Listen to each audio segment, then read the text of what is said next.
Good morning, everybody. Happy Tuesday. We have a great show for everyone today. What do we have, Krystal? Indeed, we do. We've got, of course, the very latest for you out of the Middle East. Hard to believe, but it is 1 month ago today that the war on Gaza officially began. So we've got a little bit of a look back and also first indications from Netanyahu directly as to what the future of Gaza may look like. So we'll bring you all of that. We also have a little bit of a focus on the journalists who have been targeted in this war and the silence from a media that used to care about, pretend at least to care about such things. So we'll get into all of that. We also had testimony from Trump in his civil fraud trial. Break that down for you. Apparently it's pretty wild in the courtroom. I guess that's not really unexpected when you're talking about the former president. We also have Dems who are really freaking out about that recent New York Times poll that we brought you yesterday showing Biden losing to Trump in nearly every swing state that they surveyed, and new calls for him to step aside from perhaps some surprising places. We also have a major change of tune from Jim Cramer over on CNBC with regard to the United Auto Workers. And also, guys, it is Election Day. It's Election Day in Virginia, in Kentucky, in Mississippi. I think there are some 37 states that have something on the ballot today. So we're going to give you a little bit of a preview of some of the top things to watch for. Of course, Counterpoints will have full coverage of the results tomorrow, but happy to have J. Miles Coleman with us this morning to break all of that down for us. Let's go ahead and jump into the latest out of the Middle East. Put this first element up on the screen. This is something that we are watching very, very carefully as we worry about the risks of this conflict widening into a broader war directly involving us. This is via Politico. Attacks on U.S. troops in the Middle East spike amid military buildup. The U.S. publicized the deployment of warships and a submarine that were sent into the region over the weekend. Let me give you the details here. U.S. troops stationed in Iraq and Syria have been attacked by rockets and drones 38 times since October 17th. That's according to a Pentagon spokesperson. That is an increase from 31 on Friday afternoon. So they're considering that an escalation. 46 service members at this point in total have now self-reported injuries from the attacks, which he called harassing. All of the 46 service members who did sustain those injuries were hurt during earlier attacks prior to October 26th. The injuries were sustained primarily in attacks on al-Assad in Iraq and al-Tanf garrison in Syria on October 17th and 18th. One additional service member was wounded in an incident in Iraq on October 26th.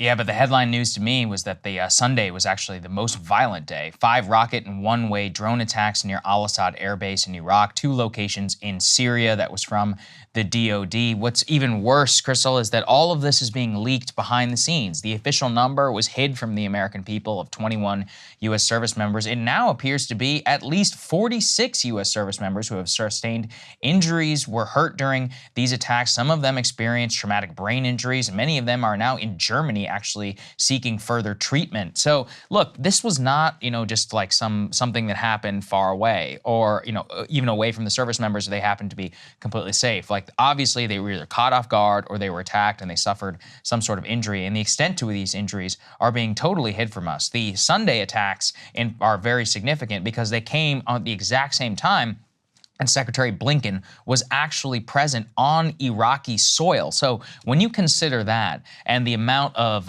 now visits that the United States and ministers and other officials have been present there, the attacks begin to ramp up as a signal to us, really. They're like, hey, we know who are you supporting. We also want you to know that you are not going to go away unscathed. Now, to what extent?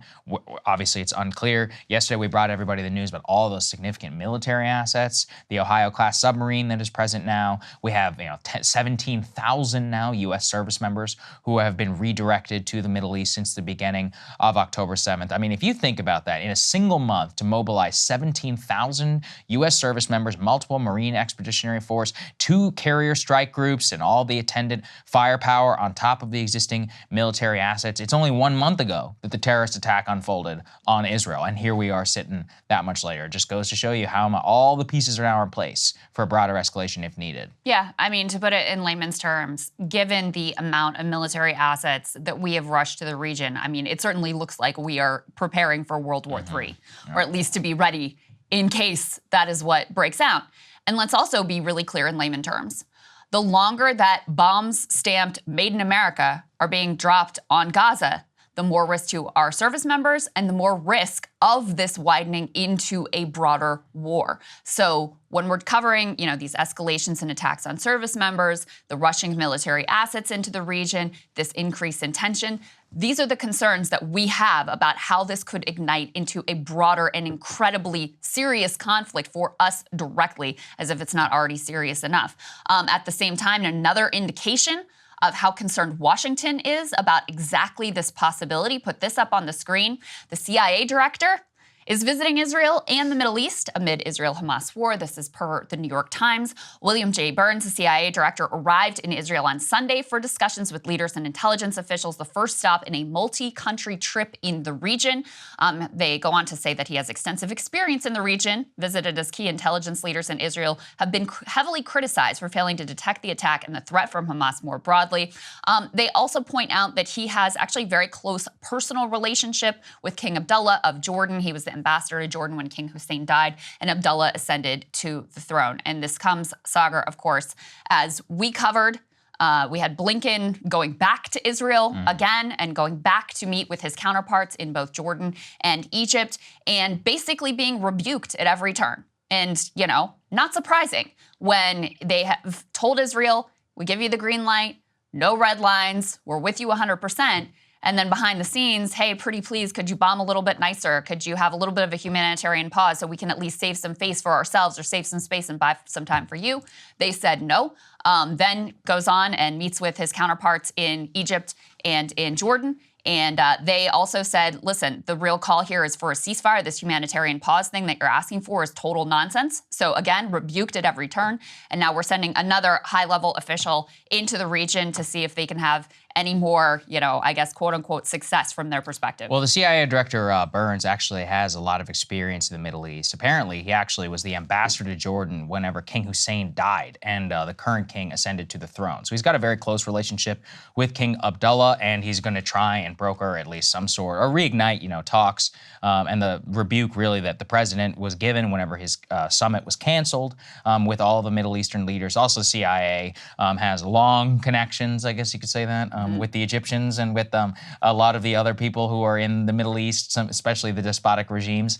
And they're going to use and try and leverage those connections because William Burns has spent so much time in the region. He knows a lot of these leaders personally, and of course, he's got the full force of the U.S. government behind him. So this is probably more of a diplomatic trip than it is anything else. Burns, in particular, because of his own diplomatic experience, he did a lot of quasi-diplomatic trips whenever it came to going to Ukraine, whenever it came to negotiating, in some cases, with high-level Russians. That was some of the contact that was made, even after the mostly breaking off of relations after what happened during the invasion. So this, I think, is because of the failure of the Biden diplomacy and the Blinken diplomacy. They're sending somebody who's got a little bit more credibility in the Middle East to actually go and have face-to-face meetings. So this is far more of a sign of the failure of diplomacy, at least so far, than it is anything else. Although who knows, of course. The CIA director apparently also wanting to share intel with the Israelis about where American hostages are held, or, we don't know the exact number.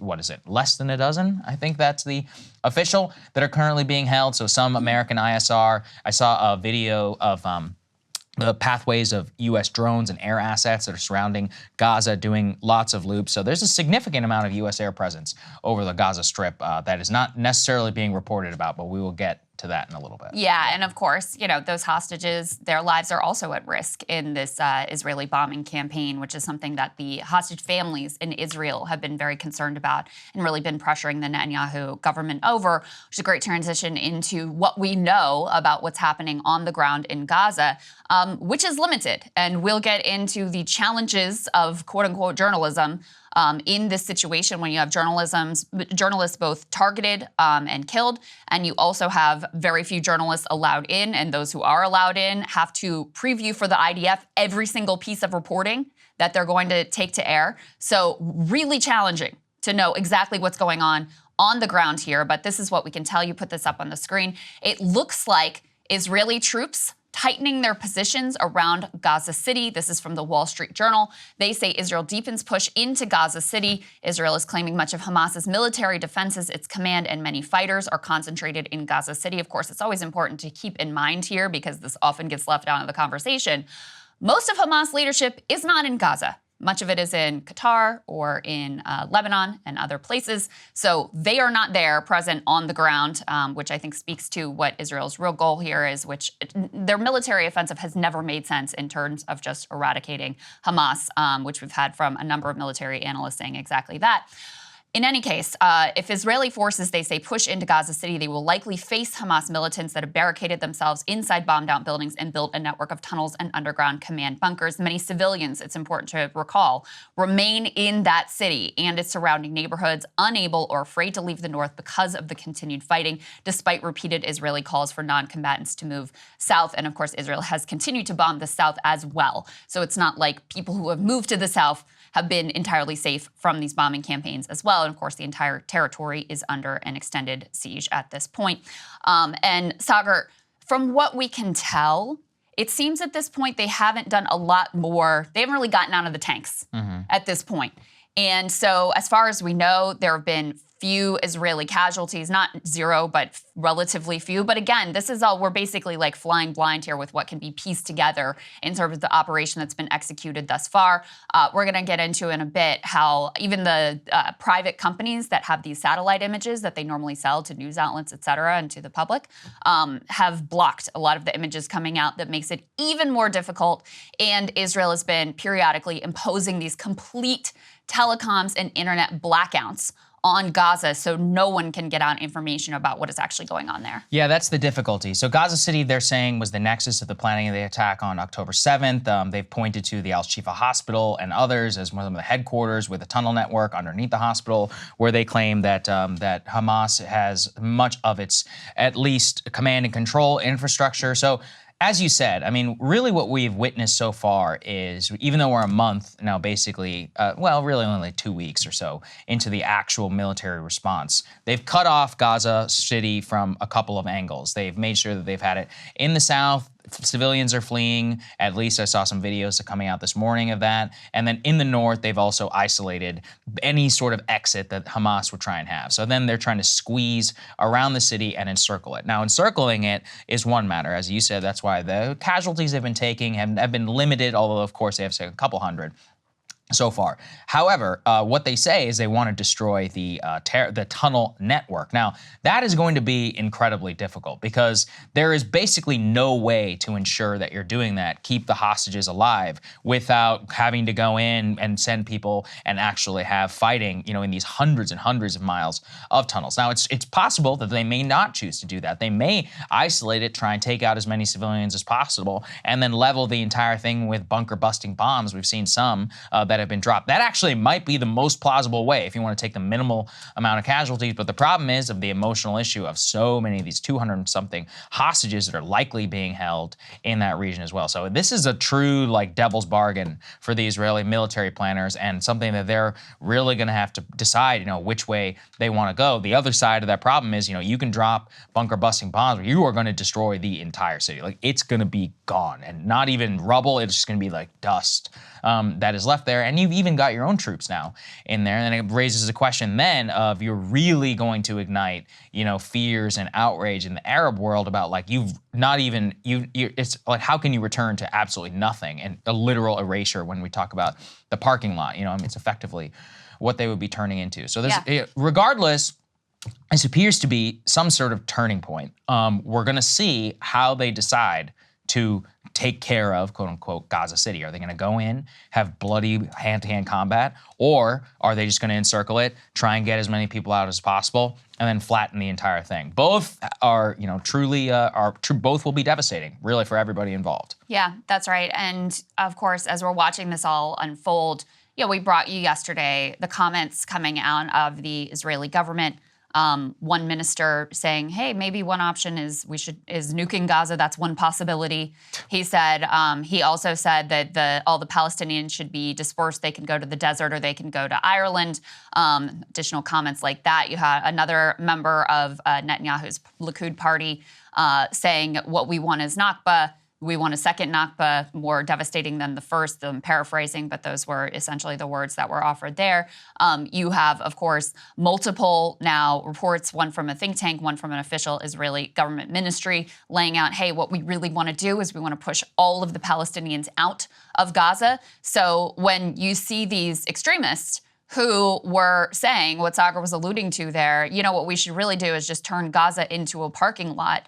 That is a very real possibility of what could be happening here. And certainly it appears that the goal of pushing all of the Palestinians in Gaza out of Gaza is being pursued behind the scenes by the Netanyahu administration. We've now had mainstream reporting about the pressure that is being put on Egypt to accept hundreds of thousands of Palestinian civilians. Now, they claim, oh, it would just be temporary. It's just for humanitarian reasons.